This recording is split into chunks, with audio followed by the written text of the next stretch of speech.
আসসালামু আলাইকুম রহমতুল্লাহ। দেশের আলো সোলার পাওয়ারের পক্ষ থেকে আপনাদের সবাইকে জানাই স্বাগতম। আজকে আমরা এখানে একটা হাইব্রিড সোলার সেটআপ করব। সেটার জন্য প্যানেল স্ট্রাকচার করতে আসছে মিস্ত্রিরা।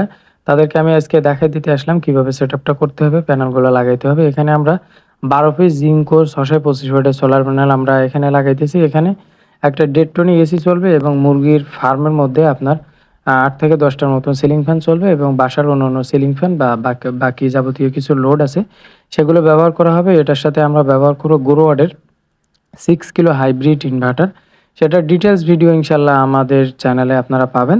আর যারা হাইব্রিড নিয়ে কাজ করতে চান বা হাইব্রিড লাগাইতে চান সরাসরি আমাদের দোকানের ঠিকানায় চলে আসতে পারেন। হাইবাদপুর সোলার মার্কেট, দেশের আলো সোলার পাওয়ার, শ্যামনগর, সাতক্ষীরা। এই হাইব্রিড সেটআপ যারা করতে চান দ্রুত সময়ের মধ্যে আমাদের সাথে যোগাযোগ করুন। নতুন করে আমাদের আবার স্টক চলে আসছে। এজন্য খুবই কম প্রাইসের মধ্যে এবং কোয়ালিটিফুল প্রোডাক্ট আপনাদেরকে দিতে পারবো ইনশাআল্লাহ।